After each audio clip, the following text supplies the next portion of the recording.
saya juga seorang bisa dibilang pegawai pemerintah.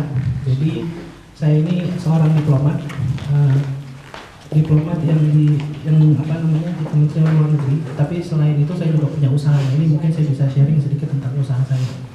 Jadi usaha saya ini adalah Sapulidi. Sapulidi yang kita sebut sebagai usaha jasa pembersihan rumah profesional. Oke, pelan-pelan Pak. Jasa pembersihan rumah profesional. Ya. Kategorinya ya. Ya. Mungkin teman-teman juga udah ada yang pernah tahu gitu, ada beberapa perusahaan lain yang memberikan jasa ini, tapi mungkin saya akan bisa sharing lebih jauh mengenai apa konsep dan apa karakteristik dari Sapulidi. Biasanya mungkin gini, saya mungkin berawal dari usaha ini berawal dari kerja. Biasanya saya ada penugasan ke luar negeri gitu, kemudian saya melihat bahwa di luar negeri itu penggunaan jasa pembersihan rumah itu kan dilakukan secara profesional. Mungkin kalau kita ke Singapura, ke Tokyo, ke mana-mana itu kan tidak ada lagi namanya pembantu rumah. Jadi pembantu rumah itu kalau menurut saya sih konsepnya sudah usang ya. Jadi tidak ada lagi orang dari daerah datang ke sini kemudian bekerja kepada satu rumah dan itu bisa lama. Karena kita sekarang lihat banyak sekali kasus-kasus yang terjadi, misalnya kayak pembantu rumah misalnya melakukan tindakan kriminal segala macam, itu kan juga sebuah permasalahan. Dari situ saya melihat bahwa sebaiknya Indonesia ini sudah mulai merubah pola pemikirannya untuk bisa melakukan pembersihan rumah secara profesional. Jadi, dari situ kemudian saya bisa konsepnya sederhana sebenarnya. Saya cuma hanya berpikir kalau di hotel itu kan ada housekeeping yang melakukan pembersihan rumah itu setiap hari gitu ya, setiap membersihkan kamar setiap hari. Nah ini saya pindahin aja housekeepingnya itu ke rumah. Ini konsep sederhananya, memindahkan housekeeping hotel ke rumah untuk menggantikan peran pembantu rumah yang tadi lebih banyak potensi negatifnya. Banyak orang bilang bahwa mencari pembantu rumah itu sangat sulit. Memang benar, sangat sulit. Kalaupun sudah dapat, itu juga belum tentu jujur, belum tentu punya keterampilan. Berapa sering kita punya pengalaman ketika kita punya pembantu rumah tuh yang tidak capable gitu ya, tidak punya kompetensi segala macam. Nah ini menjadi peluang buat saya untuk bisa membuat Sapulidi.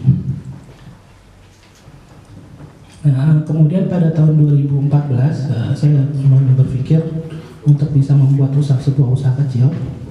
Saya memulai untuk membentuk Sapulidi pada tanggal 27 Mei 2014. Nah di situ saya mempekerjakan minggu depan.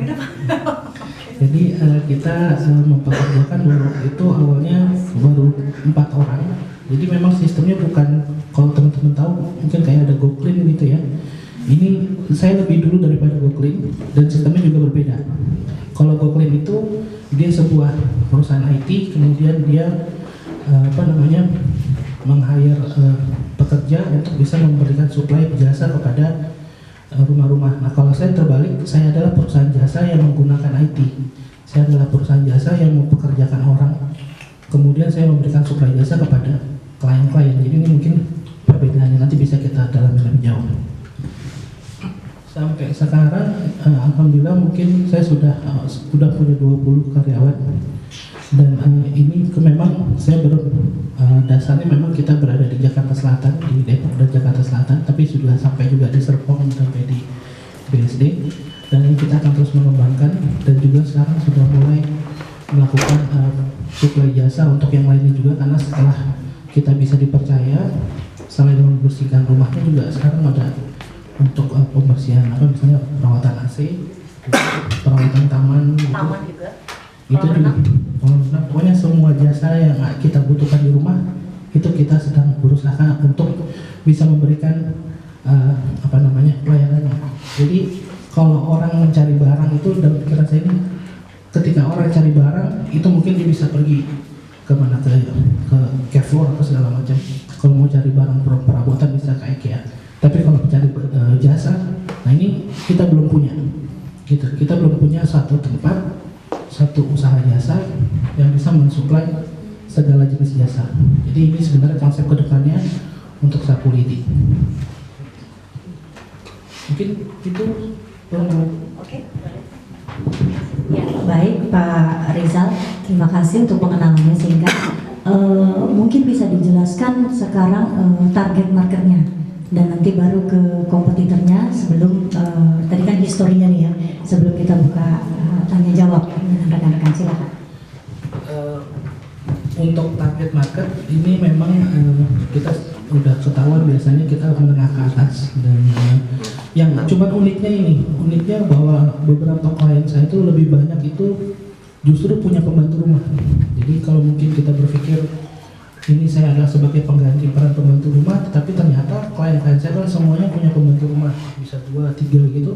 Itu justru malah menggunakan kami gitu. Itu karena mereka sadar bahwa pembantu rumah dan Sapu Lidi itu sebuah jenis usaha yang berbeda.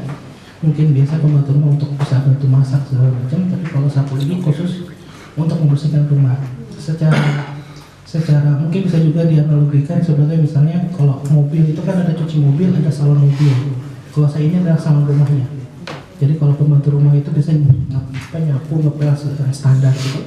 Nah kalau saya lebih punya standar, jadi lebih tinggi, lebih detail dan lebih ramah lingkungan. Jadi ini yang kita kembangkan. Itu untuk segmen pasarnya. Kalau kompetitor, Pak? Kalau kompetitor sudah ada, tapi saya bilang tadi di awal-awal kami berdiri itu kompetitor biasanya hanya menggunakan sistem ukuran meter. Jadi dia membersihkan berdasarkan meter. Kalau saya di Sapu Lidi itu berdasarkan waktu. Jadi dan kenapa saya milih waktu? Karena sebelum saya melakukan ini saya melakukan survei bahwa ternyata orang-orang itu di rumah itu membersihkan rumah itu hanya 2 jam satu hari itu udah cukup. Gitu ya. Jadi kalau ada pembantu rumah atau tidak itu biasa kalau hanya membersihkan rumah itu cukup aja 2 jam. Jadi tidak perlu sampai panjang gitu waktunya. Kecuali dia mungkin misalnya kayak apa misalnya setelah dia habis renovasi atau dia baru pindahan itu biasanya bisa full 1 hari. Tapi selain itu adalah cukup 2 jam 1 hari untuk dirawat rumahnya dibersihkan. Nah berdasarkan itu saya juga tahu bahwa klien itu juga punya preferensi berbeda terhadap pembersihan ruangan yang mana. Jadi kayak ada kasus misalnya pembersihan yang diinginkan adalah membersihkan hanya perpustakaannya saja. Nah ini waktu itu hanya perpustakaan aja, jadi kita hanya membersihkan 1 hari penuh untuk membersihkan ruangan perpustakaan yang besar. 1 hari. Ya. Itu Pak Putra Baban itu dia punya perpustakaan besar sekali. Dan kita membersihkan perpustakaannya hanya 1 hari. Jadi hanya itu saja.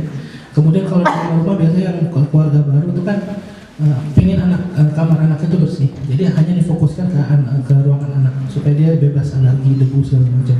Nah ini juga punya preferensi berbeda lagi. Jadi inilah yang saya tangkap bahwa sebenarnya orang-orang tuh tidak ingin punya pembersihan itu dipukul rata gitu, dipukul berapa meter rumahnya dia, kemudian dibersihkan berdasarkan ruangannya.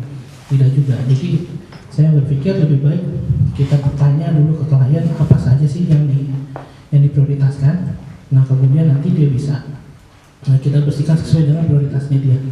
Gitu. Jadi memang, nah beberapa hal ini memang membuat kita sedikit punya karakteristik berbeda. Karena yang saingan kami adalah biasanya hitungannya per meter. Nah itu karena kita juga karena berbeda tadi, makanya saya berani tadi bilang mungkin kita ini konsep awal dari sebuah jenis usaha yang untuk membersihkan rumah. Kalau sebelumnya hanya hitungan per meter, sekarang bisa per jam. Dan kemudian saya juga dari survei itu juga tahu bahwa kalau ibu-ibu rumah tangga itu dia itu paling suka paling berat dalam membersihkan rumah itu bukan hanya membersihkan rumah, yang paling berat ternyata cuci baju dan laundry ya, itu paling berat katanya. Jadi ketika saya menawarkan paket langganan ini, saya juga memberikan paket tambahan yaitu free laundry. Jadi nanti kalau kita datang rutin ke rumahnya, selain dibersihkan rumahnya, laundrynya pun kita cuciin. Jadi 1 paket. Tapi laundry nggak di situ ya? Tidak, kita punya menteri sendiri yang khusus untuk itu. Kita bawa. Jadi memang seperti di kamar hotel aja sih. Gitu. Dan ini mungkin konsepnya baru juga dari teman-teman yang lain. Kalau yang yang saingan yang lain juga ada, tapi baru berkembang akhir-akhir ini setelah saya nggak tahu ya mungkin melihat perkembangan kebutuhan masyarakat ya. Jadi ada beberapa juga yang sudah mulai mengikuti dengan waktu. Nah kalau bisa dilihat di website itu ada namanya tukangbersih.com, bisa lihat apa lagi. Cleaning banyak deh, pokoknya intinya mereka punya usaha sejenis tapi mungkin karakternya sedikit berbeda dari sapu lidi gitu. Oke, kalau Tadi kan Bapak bilang Bapak melakukan survei dahulu ya sebelum ini, berarti kan sudah melakukan studi dulu. Nah kalau untuk sebelum kita memulai bisnis gitu kita menganalisa SWOT-nya, strength, weakness, opportunity, and threat, itu kira-kira bagaimana SWOT analysis dari sapu lidi dan kenapa pilih sapu lidi namanya, lalu apakah sudah ada tagline-nya untuk itu?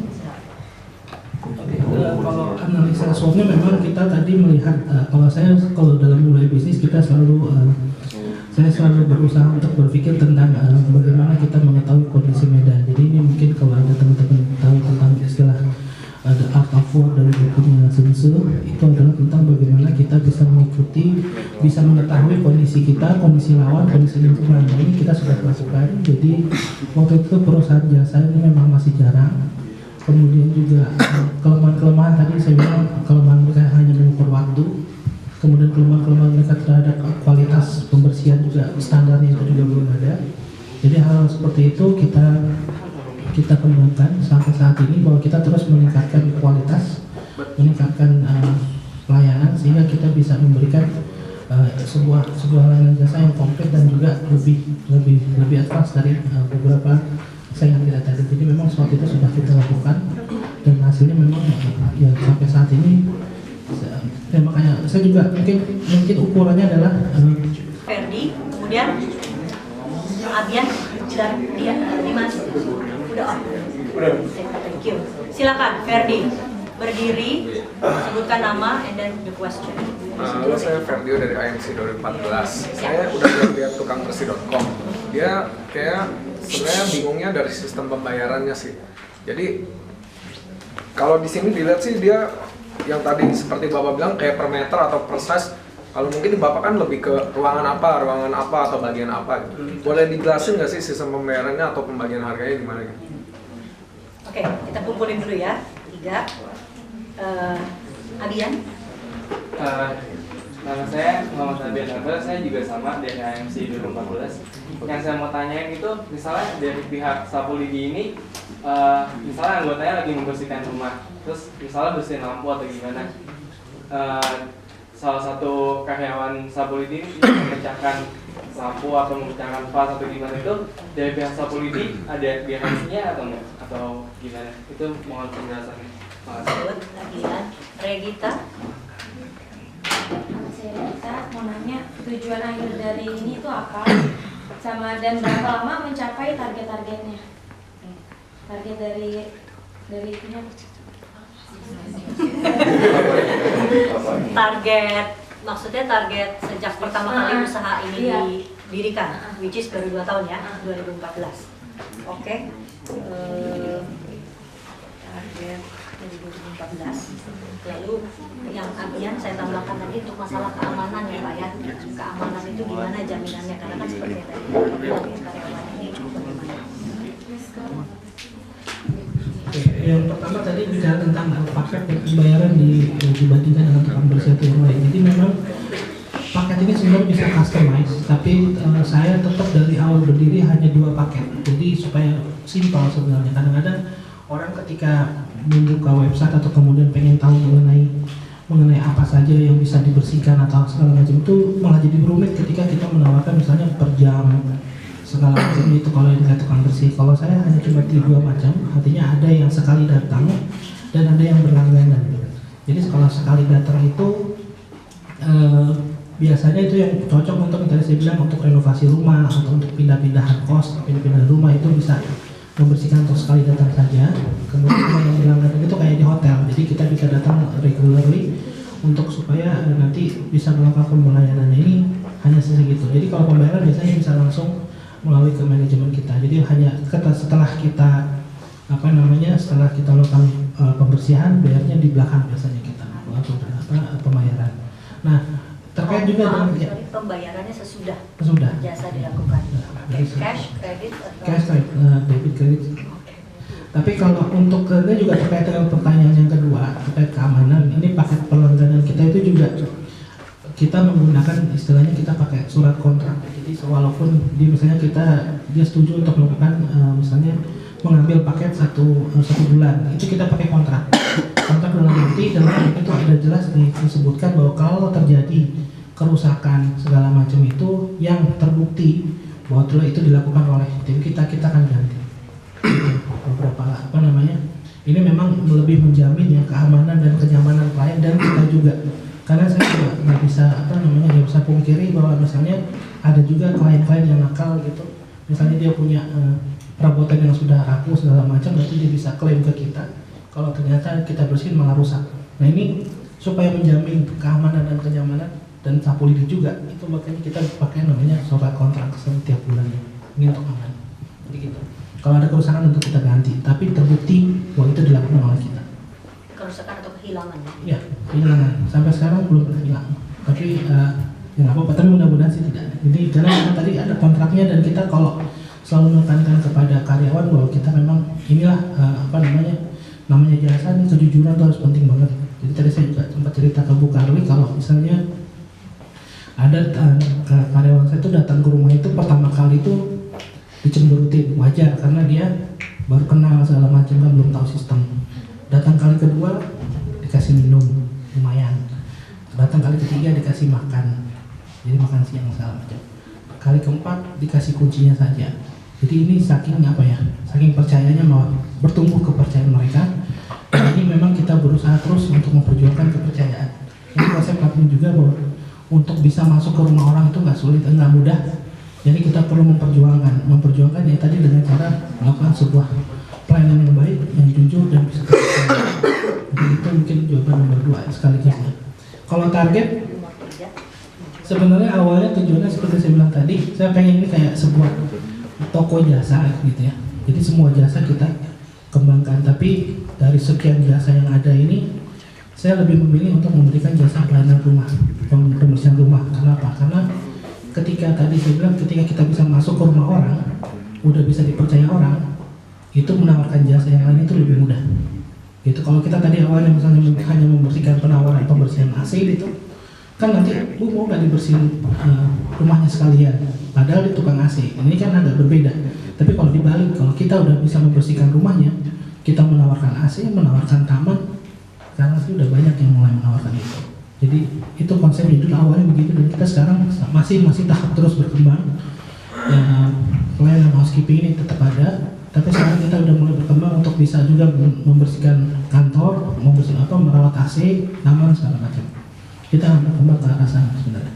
Kalau secara geografi Pak, targetnya ada nggak? Jabodetabek saja. Lucunya, banyak sekali tawaran untuk franchise. Cuman kalau saya berpikir jasa itu agak sulit dibandingkan kalau kita franchise makanan segala macamnya. Tapi kalau jasa itu kita harus menjaga benar kualitas. Jadi saya masih dalam tahap ini masih tahap untuk mengembangkan diri, istilahnya baru 2 tahun masih belajar berjalan. Jadi ketika nanti memang konsepnya strukturnya sudah kuat, baru saya bisa akan franchise kan. Gitu. Tapi intinya adalah bukan franchise yang 100% lepas gitu, karena kita kalau namanya jasa harus ada kontrol dari pusat segala macam. Jadi memang butuh waktu, tapi nanti ke depan akan kita mungkin semacam kerjasama aja lah nanti untuk yang teman-teman. Jadi saat ini kita di Jakarta Selatan dan Depok, termasuk Bintaro juga sudah. Permintaan untuk franchise mungkin Kelapa Gading, Jakarta Utara itu juga cukup banyak. Tapi sementara kita masih fokus ke situ dulu, ke daerah selatan. Oke, pertanyaan selanjutnya saya mau Dimas, Devina dan Jeffrey.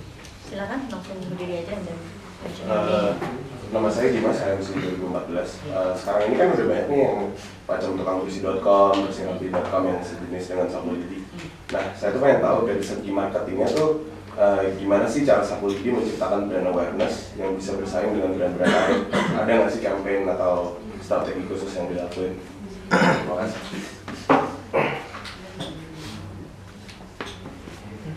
Devina, thank you. Oh sama. Sama Bu, pertanyaan sama kayak saya. Kalau gitu saya. Cara pilih karyawannya bagaimana? Nah, nanti trainingnya karyawannya bagaimana? Tasya.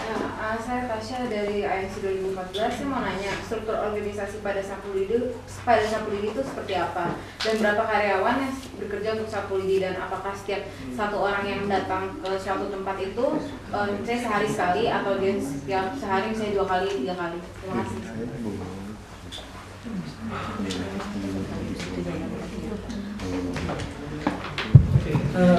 Bicara mungkin saya harus jelasin dulu kenapa saya pilih nama Sapulidi gitu ya. Kemudian juga kita punya tagline apa.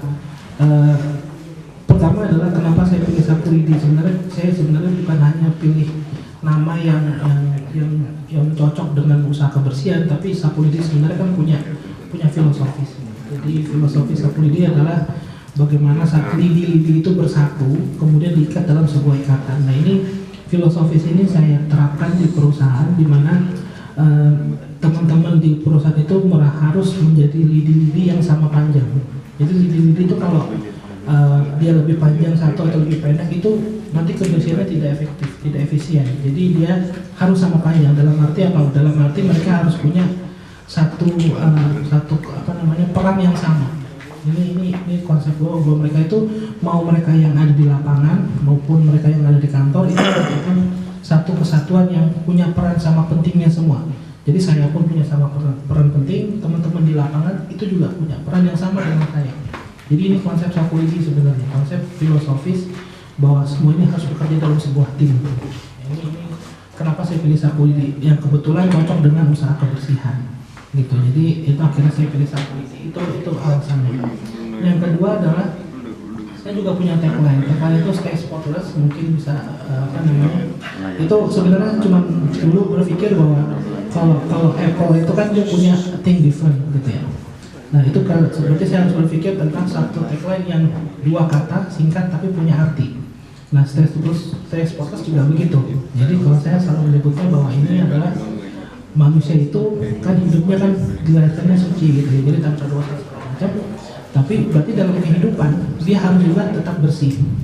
Nah, ini stay spotless bahwa Sapulidi ini harus bisa membantu masyarakat untuk yang lahirnya bersih sebenarnya, tapi mereka harus tetap bersih dalam perjalanan hidupnya. Ini filosofisnya lagi. Kemudian kita anggap bahwa ini juga bisa sebagai Sapulidi bisa membersihkan ya rumah-rumahnya harus bersih juga gitu. Jadi bukan hanya orangnya saja. Jadi ini tagline-nya. Kemudian kalau marketingnya seperti saya bilang, Mas, saya belum berani, bukan apa ya. Saya cuma melakukan ini secara online. Jadi kita punya website, Facebook, Instagram dan segala macam itu hanya sebatas itu. Saya belum sampai sejauh sampai marketingnya sampai offline segala macam. Karena yang buat saya yang paling penting adalah pembicaraan dari mulut ke mulut itu. Gitu. Jadi saya pertama kali berdiri adalah saya memberikan pembersihan gratis 1 bulan penuh. Jadi buat saya adalah itu marketing saya untuk bisa membuktikan kepada diri saya sendiri juga bahwa saya bisa melakukan ini, bisa bahwa kualitas saya ini bisa diterima oleh masyarakat. Ketika udah mulai diterima, itu udah dari mulut ke mulut menyebar. Jadi tanpa banyak marketing kita terus berkembang gitu. Saat ini kita punya hampir 50 klien, 60 klien tetap, jadi berlangganan. Jadi kita berdasarkan dari cerita orang, jadi bahwa mereka puas terhadap pelayanan kita. Itu yang paling kita jaga, kualitas pelayanan. Jadi fokusnya marketing kita adalah fokus untuk menjaga nama baik. Itu ada yang kita tugaskan sebagai tim lapangan, ada juga yang di manajemen. Di manajemen ini untuk bisa membantu kita terkait hal administrasi gitu ya, termasuk marketing dan keuangan. Jadi gitu. Kalau untuk memilih karyawan itu memang ini paling sulit ya, namanya sumber daya manusia kita kadang-kadang inginnya gaji besar tapi kerjanya santai gitu kan. Terus kemudian UMR juga berat sekali buat usaha kecil gitu, karena memang yang kita pekerjakan karena biasanya SMK lulusan dari SMK perhotelan. Jadi ada tuh di Indonesia sekarang kan ada namanya SMK akomodasi perhotelan. Salah satunya jurusannya adalah housekeeping. Jadi mereka biasanya 3 tahun belajar, kemudian ada magang di tempat hotel-hotel berbintang. Nah ini adalah apa namanya, mereka punya pengalaman, kemudian kita bisa pekerjakan di tempat kita. Nah tapi untuk menjaga kejujuran segala macam itu kita punya prosedur lagi. Kita bisa melakukan pendekatan psikologis. Kita di awal tuh ada tes psikologisnya. Kita juga ada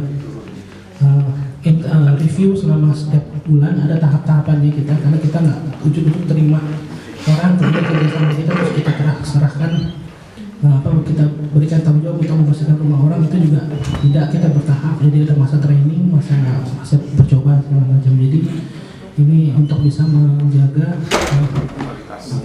kualitas dan juga untuk menjaga orang itu tetap jujur. Buat kami adalah yang paling penting adalah saya percaya bahwa orang jujur itu bisa nggak jujur kalau hak-haknya nggak dipenuhi. Jadi sekali lagi, orang jujur bisa nggak jujur kalau hak-haknya nggak dipenuhi. Jadi buat saya adalah karyawan saya adalah nomor 1 untuk diberikan haknya. Jadi ketika haknya sudah diberikan, mereka bisa senang untuk bisa memberikan pelayanan kepada klien. Jadi haknya dulu dipenuhi, baru nanti dia bisa memberikan pelayanan dengan baik. Gitu. Itu salah satu kunci bagaimana kita bisa memaintain biar karyawan tetap senang. Kita selain itu kita juga kadang-kadang kita juga suka jalan-jalan gitu, ngajak jalan, mengajak nonton bareng, jalan-jalan, main futsal segala macam. Ya dia terima. Itu gajinya berarti UMR Pak? Ya. UMR ya? SMK. Lalu lulusan SMK ini di daerah sini saja atau daerah Jabodetabek? Biasanya maksud saya apakah dilihat KTP-nya? Iya, biasanya yang cari dekat rumah, jadi dekat kantor yang supaya nanti dia kan harus absen pagi jam 7 gitu. Setiap hari kerja dari Senin sampai Sabtu, nanti itu jam 7 sampai jam 5. Sampai jam 5. Senin sampai Sabtu. Minggu kalau ada lembur di sini kan kita dikasih lembur. Kalau ada permintaan request dari klien. Ya, oke.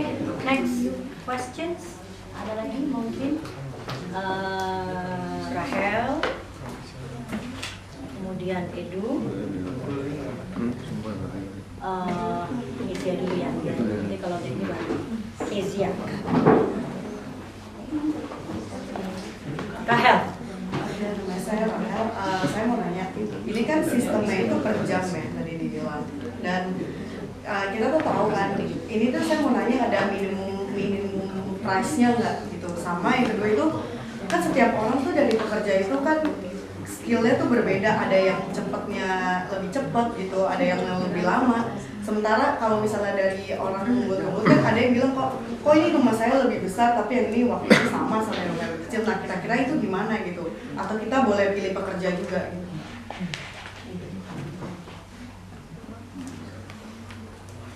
Edu, silakan. Oke, pagi Pak, nama saya Edu. Mungkin yang tadi yang saya pengen tanyain, sebagian besar yang tentang teknisnya udah ditanya. Saya lebih tertarik ke cerita Bapak. Dulu, apakah kerjaan Bapak dulu tuh selaras sama Bapak kerjaan sekarang? Dan waktu itu apa 2014 Bapak apa sih plan-plan yang Bapak lakuin ke depannya? Karena Bapak kan waktu itu mungkin dulu udah kerja, terus sekarang nemuin ide yang housekeeping tadi. Terus setelah nemuin ide itu, step-step Bapak apa yang bisa kita lakukan?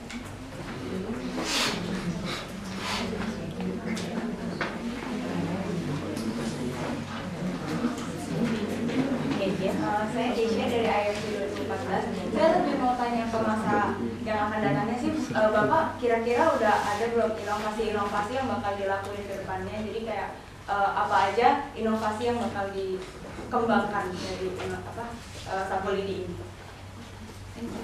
Oke, Pak. Ini kembali lagi tentang sistem ya, sistem per jam segala macam. Nah, jadi kita itu bukan, kembali kalau dilihat dari websitenya itu kita bukan per jam sebenarnya, kita per paket. Nah, ada paket tunggal, paket langganan. Paket tunggalnya itu ada yang durasinya 2 jam, ada 4 jam, 8 jam. Jadi tidak ada minimal luas area yang dibersihkan, jadi hanya pilihan paket itu saja. Nah, bagaimana untuk bisa menyesuaikan dengan keinginan klien? Nah, ini yang seperti saya bilang tadi, kita perlu ada namanya penyamaan persepsi. Nah, penyamaan persepsi ini biasanya setelah ada keinginan klien untuk mengkontak kita untuk menyatakan keinginannya, biasanya kita akan berikan brief mengenai apa saja yang kita bersihkan. Kemudian kita juga tergantung dari area pembersihan. Jadi kadang-kadang ada yang rumah kosong, ada yang rumahnya penuh dengan barang. Nah, ini juga pasti waktu pengerjaannya berbeda. Kemudian juga SDM-nya juga ada yang sudah sangat mahir, ada yang masih belajar. Jadi memang beragam. Nah, ini tadi kembali lagi adalah bagaimana kita memberikan pemahaman kepada klien bahwa apa saja yang dibersihkan itu bisa sesuai dengan keinginannya. Nah, caranya adalah dengan bahwa setiap kali kedatangan itu kita biasa punya nama formulir surat perintah kerja. Jadi klien itu harus mengisi apa saja yang ingin dibersihkan pada hari itu. Jadi ketika tim saya datang, dia akan mengisi misalnya ruangan kamar mandi 3 ini segala macam, nah itu harus diisi. Nah, ketika sudah diisi baru kita mengerjakan sesuai dengan prioritas yang ditulis dalam SPK itu. Nah, kemudian biasanya kita punya bertanya juga nih, tim kita sering bertanya, ibu maunya speednya seperti apa? Mau yang bersih luas, tapi atau mau bersih detail? Karena itu pasti berbeda lagi waktunya. Karena kalau kita membersihkan misalnya langit-langit ujung-ujung segala macam itu kan teralis itu kan butuh waktu. Nah, mau detail seperti itu atau mau detail atau membersihkan yang secara general, ini biasanya kita akan tanya dulu supaya di awal itu ada persepsinya sama. Jadi jangan sampai nanti pengennya harganya murah, paketnya hanya 2 jam, tapi mau bersihin rumah 200 meter persegi. Nah, ini salah persepsi dan biasanya pasti ada permasalahan gitu. Nah, ini yang di awal selalu kita tekankan. Biasa kita tanya rumah ibu seberapa. Biasanya juga kalau kalau perlu bahkan kita melakukan survei, kita datang sendiri, tim kita akan datang mensurvei kemudian memberikan saran apa saja paket yang bisa diambil untuk bisa membersihkan rumah. Ini komunikasi awal penting banget gitu, karena memang tadi untuk bisa menyampaikan persepsi. Nah, kemudian untuk yang pekerjaan saya sebelumnya atau selaras gitu ya, saya ini nggak ada urusan sama dengan pembersihan rumah. Saya ini diplomat, Mas. Diplomat itu kalau saya dulu lulusan ekonomi, bekerja di kementerian, jadi diplomat. Kemudian hanya karena jadi diplomat, kemudian saya melihat kondisi di luar, karena kemudian saya bawa ke sini, gitu. Dan jadi ini konsep di luar negeri, ya, tidak ada ya? Konsep di luar negeri. Dan jadi memang tidak ada hubungannya. Cuma karena saya berpikir bahwa ini sebagai keinginan saya juga untuk bisa menciptakan sebuah lapangan pekerjaan sebenarnya. Jadi untuk membuat usaha ini tidak banyak modal yang dibutuhkan, tapi butuh waktu dan pikiran. Itu kan memang banyak sekali masalah. Nggak mudah sebenarnya untuk bisa memanage orang, kemudian memanage orang itu kita serahkan untuk masuk ke rumah orang. Itu sangat tidak mudah. Jadi kalau karir saya itu sebagai karir diplomat. Jadi kita kalau diplomat itu biasa ditugaskan ke luar negeri, terus kembali ke Jakarta sekarang. Dan itu benar tidak ada hubungan sama sekali dengan saya. Tapi memang ini hanya keinginan saya untuk berusaha, karena saya dari awal dan kecil memang suka bisnis. Jadi saya sebenarnya banyak lagi bisnis yang dulu kita lakukan gitu, tapi setelah ini merupakan bisnis yang menurut saya bisa menjawab keinginan masyarakat. Kalau saya lebih justru ini adalah industrialisasi sebuah peran pembantu rumah. Jadi yang tadinya kerjanya tidak profesional segala macam, tapi saya buat profesional. Ini sebuah tantangan buat saya. Jadi itu alasan saya hanya seperti itu, Mas. Jadi bukan nggak ada urusan dengan karir atau segala macamnya. Nah, kalau yang tadi pertanyaan terakhir, inovasi tentu saya ingin mengembangkan usaha ini lebih dalam lagi dengan memberikan pelayanan jasa yang lebih banyak dan lebih berkualitas gitu ya. Jadi biasanya gini, kalau Mbak atau Masnya mencari tukang AC misalnya, yang jadi pertanyaan adalah biasanya harganya berapa, orang ini bisa apa enggak, itu kualitas dan kemampuan dia.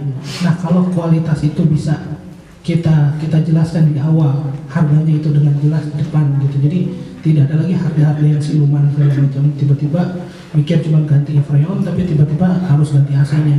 Ini kan kecewa berat gitu nanti. Nah ini harus kualitas inilah yang harus kita tingkatkan, bagaimana menjamin informasi, keterbukaan informasi, kemudian pelayanan-pelayanan yang baik dengan standar-standar tertentu gitu, ketika datang itu dengan sopan santun segala macam. Jadi ini terus kita lakukan, jadi standar itu kita teruskan kita terapkan. Inovasinya juga kalau untuk housekeeping kita punya standar housekeeping yang kita juga kembangkan dari SKKMI.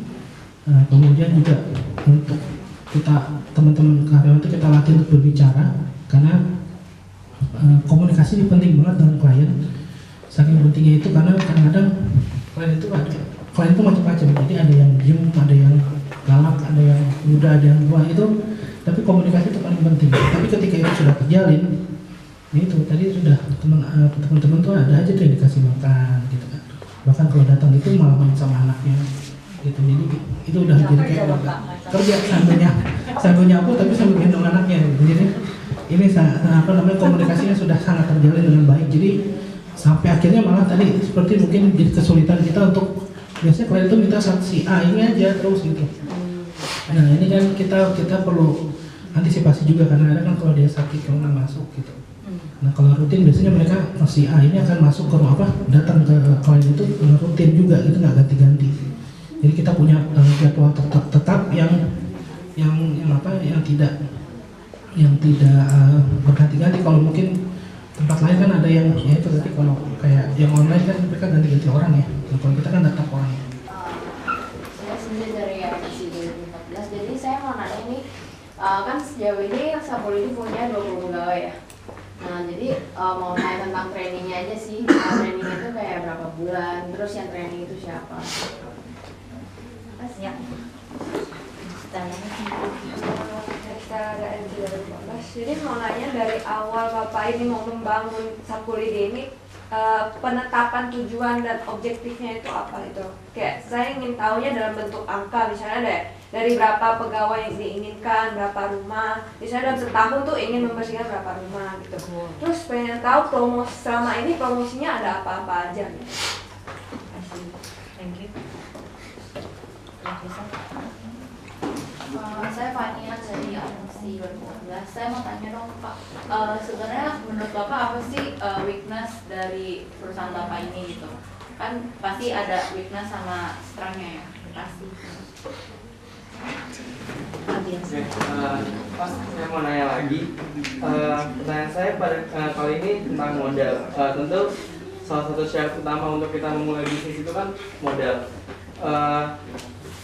Banyak orang tuh suka ragu dan takut dengan modal utama. Nah ini saya butuh advice sedikit dan perusahaan Sapulidi ini untuk kita semua yang dimana kondisinya masih mahasiswa yang mungkin kedepannya ingin memulai bisnis, ingin memulai di dunia bisnis. Terima kasih.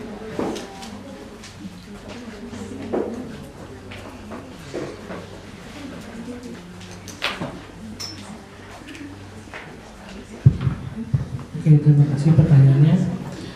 Terkait training Sapulidi ya, jadi kita itu tadi saya punya standar gitu. Standar itu biasanya kalau karyawan baru kita lakukan training paling tidak 2 minggu, jadi tidak perlu lama-lama. Dan kita karena juga memilih karyawan itu juga karena dia punya basic sekolah SMK perhotelan. Jadi karena dia udah 3 tahun belajar di belajar di SMK itu tentang bagaimana pembersihan kamar, ruangan di hotel. Nah ini dengan basic itu saya kira mereka harusnya sudah bisa mudah untuk bisa mengerjakan pekerjaan ini. Nah itu. Kemudian mereka juga sudah pernah bekerja di hotel-hotel berbintang. Nah ini juga menjadi kemudahan kita untuk melakukan training.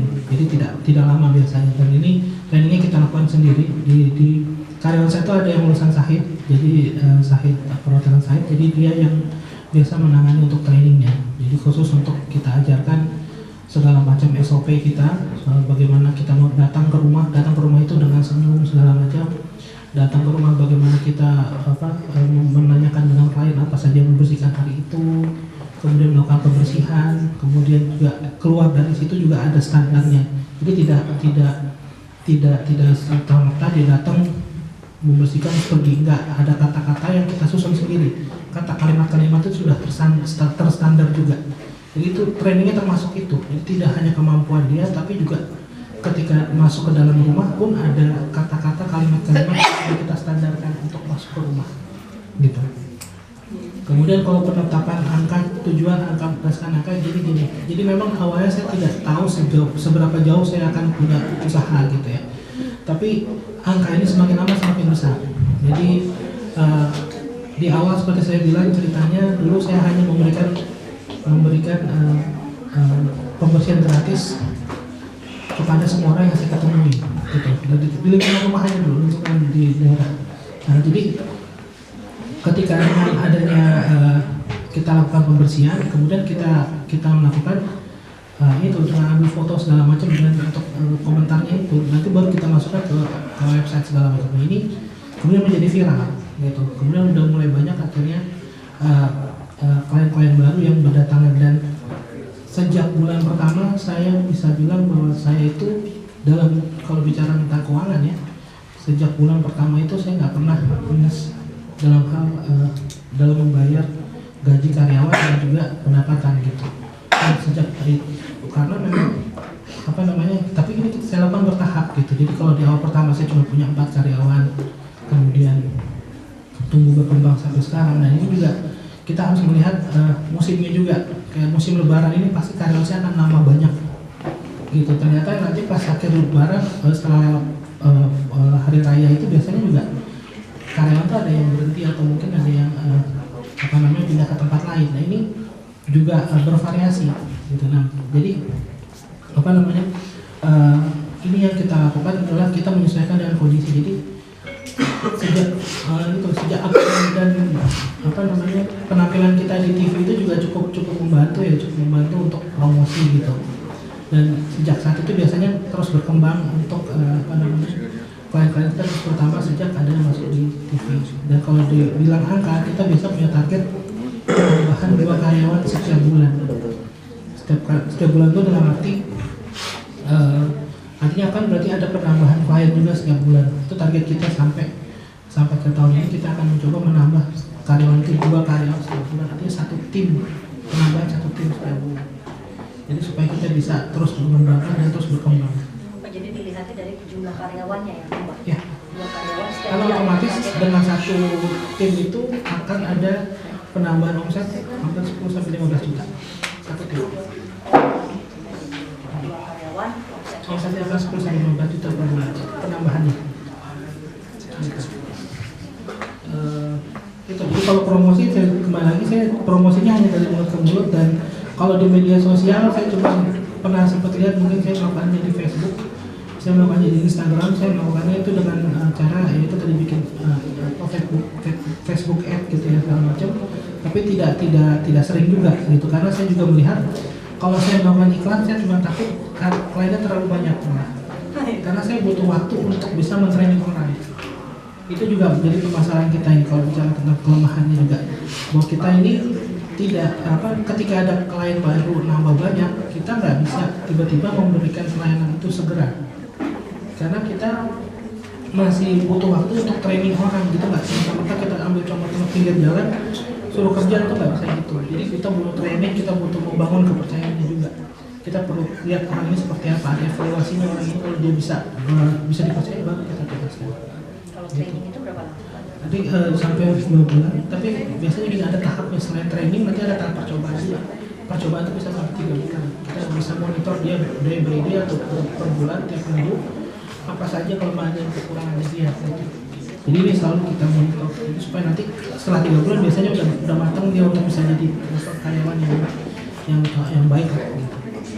Kalau modal bisnis tadi. Nah, kalau jujur aja Mas, saya suka sharing cerita gitu tentang Sapulidi. Jadi selama ini saya juga selain di sini saya beberapa kali melakukan sharing bisnis gitu.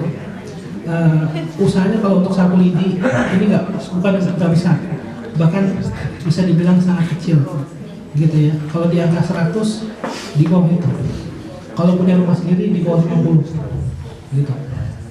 Bisa dibayangin kecilnya. Cuman modal kecil itu sebenarnya bukan halangan. Nggak punya modal itu bukan halangan untuk punya usaha. Sekarang ini usaha jasanya udah semakin banyak dibutuhkan. Kalau pernah lihat dulu di Facebook atau di mana tuh ada jasa untuk di Jepang itu ada jasa memeluk, pernah lihat. Jadi ada laki-laki Jepang itu biasanya kalau wanita kan penuh emosional gitu. Jadi hanya usaha memeluk orang aja itu ada jasanya di Jepang. Nah ini kadang-kadang wanita kan butuh pelukan gitu kan. Nah ini dibuat jasa di Jepang. Jadi cowok. Nah ini kadang-kadang wanita kan suka akhirnya lepas deh segala emosionalnya segala macam itu hanya dengan sebuah pelukan. Dan ini ada di Jepang. Kemudian kalau di Jepang lagi kita lihat ada jasa kalau kita mau ke bandara itu kan biasanya capek-capek check-in segala macam. Nah kalau di Jepang itu tinggal panggil aja, nanti bagasinya diambil, di-check-in kan, jadi masuk langsung ke bandara. Jadi jasa tuh banyak banget. Nah kalau di Gambir, kalau mbaknya suka mungkin pernah naik kereta gitu ya, di Gambir itu ada jasa kamar mandi bersih. Jadi cuman dia menyediakan kamar mandi, tempat untuk mandi yang bersih segala macam. Jadi hanya untuk orang buat mandi. Kenapa? Karena Gambir itu sebelum mereka pulang kampung, mereka biasanya karyawan-karyawan dari Jakarta itu mau bersih dulu sebelum naik kereta. Jadi daripada dia pulang ke rumah jauh, mendingan langsung mandi di Gambir. Ini jasanya udah ada di Jakarta. Jadi banyak sebenarnya ide-ide bisa dikembangin. Gitu. Jadi ini kalau bicara jasa memang kita harus, kalau saya dulu waktu bikin usaha ini juga saya melakukan analisa sedikit, karena saya juga orang ekonomi. Jadi saya dulu melihat sebenarnya kondisi ekonomi kita kan terus meningkat ya. Dalam artian kita middle class kita kan terus meningkat. Kalau mas mbaknya melihat bandara itu kan pasti penuh banget, mall-mall itu penuh banget. Tapi lihat dulu di mall itu siapa yang datang? Datang adalah umur 40 ke bawah. 40 ke atas ada yang ke mall nggak? Nggak ada, jarang. Artinya apa? Artinya bahwa semua masyarakat menengah itu, apa yang umurnya petengah itu sekarang sedang menikmati penghasilan yang cukup besar. Nah, kembali lagi dari situ, dari fakta yang tentang Indonesia ini, kita kembali lagi tarik dengan sebuah teori ekonomi, namanya teori kebutuhan masyarakat, kebutuhan manusia, piramida Maslow. Ya, piramida Maslow. Kita lihat lagi, di situ ada 5 bagian. Artinya apa? Ketika manusia itu makin kaya, dia akan meninggalkan pemikirannya tentang kebutuhan hidup yang paling dasar. Jadi kalau kita makin kaya, kita nggak mikir lagi tuh masalah tentang makanan segala macam, tapi butuh makanan di tempat yang lebih nyaman. Gitu. Ini usaha jasa nih. Jadi sekarang tuh nggak ada tempat makan biasa. Sekarang ini makanan, tempat makan harus dengan wifi. Itu karena teori Maslow itu. Jadi dia tidak hanya ingin makan doang, tapi tempat dengan fasilitas yang lebih. Nah, selain itu juga kalau bicara tentang manusia, dia juga pengen butuh tempat untuk berkumpul. Makanya kafe-kafe sekarang kan juga seperti itu. Jadi ini bicara tentang teori sebenarnya. Bagaimana memanfaatkan kondisi ekonomi, kemudian kita lakukan dengan teori, dan banyak jasa sebenarnya bisa diberikan. Nah ini waktu itu sempat saya berpikiran seperti itu, kemudian akhirnya keluarlah jasa ini. Jadi orang tuh nggak hanya sekedar ingin bersih rumahnya, tapi pengen kualitas gitu. Jadi kalau 10 tahun lalu untuk jasa laundry itu udah nggak ada, 10 tahun lalu.